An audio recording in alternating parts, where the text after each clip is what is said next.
কোনো একটা সময়ে সূর্য নদীর পাশে একটি বড় গাছ ছিল। সেই গাছের উপরে একটি কাক থাকতো এবং ঠিক সেই গাছের গুঁড়িতে একটি গর্ত ছিল এবং সেই গর্তে একটি নিষ্ঠুর সাপ থাকতো। কেন সাপটিকে নিষ্ঠুর বললাম? কারণ কাকটি যখনই ডিম পাড়ে, সাপ কী করে, সে গাছের উপরে গিয়ে সব ডিম খেয়ে ফেলে কাক যখন খাবার সন্ধানে যায়। এভাবে একবার নয়, দুবার নয়, তিনবার কাকের ডিম খেয়ে ফেললো।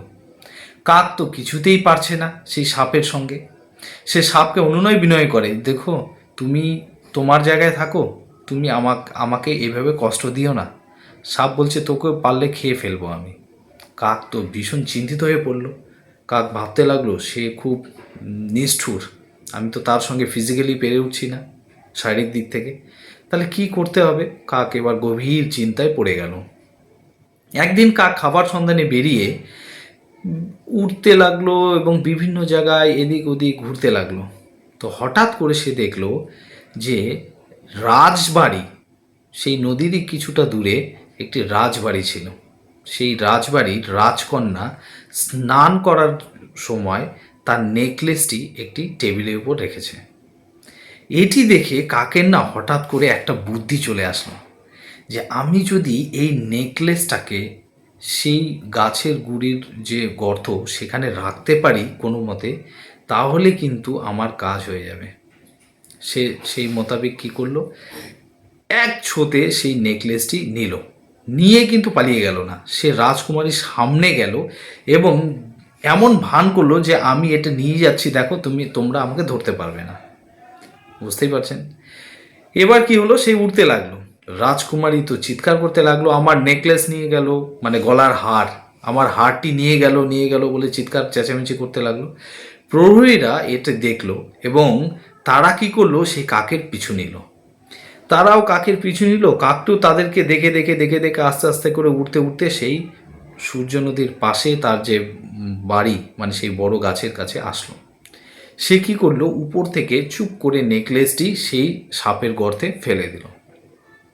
সাপ একটু চমকে গেল, কিন্তু ও বুঝতে পারলো না। ও ভাবলো কি যে এই জিনিসটি, ও কিন্তু অনুধাবন করতে পারলো না। কিছুক্ষণ পরে যখন সেই রাজকুমারীর প্রহরীরা সেখানে পৌঁছে গেল, তারা খুঁজতে খুঁজতে দেখলো, আরে এই নেকলেসটি, মানে গলার হারটি তো এই গর্তের মধ্যে আছে গাছের। যখন সেটি নিতে গেল, সাপ অমনি টের পেয়ে গেল, সে কী করলো, এক ছোবল মারতে গেল। প্রহরীরা বলল, আচ্ছা এটি তো ভারী দুষ্ট সাপ, রাজকুমারী নেকলেসকে নিতে দিচ্ছে না, এই লাঠিটি দে তো।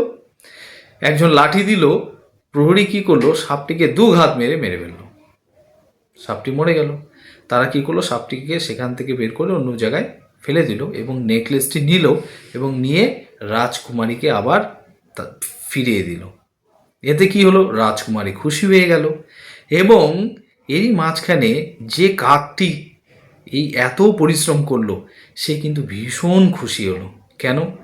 কারণ সে ভাবলো যে এতদিন ধরে আমি যে কষ্টটি করেছি, সেই কষ্টের ফল কিন্তু পেলাম। আজকে থেকে আমাকে আর কেউ বিরক্ত করবে না, আমার ডিম কেউ খেতে পারবে না, এখন থেকে আমি হ্যাপিলি থাকবো। তো বন্ধুরা, এই গল্পের মোরাল কি? ইন্টেলিজেন্স ইজ পাওয়ার, মানে বুদ্ধি কিন্তু সব থেকে বড় শক্তি। শারীরিক যেরকমই থাক আপনার, বা যদি বুদ্ধি থাকে না, তাহলে আপনি বিশ্বকে জয় করতে পারবেন। নমস্কার।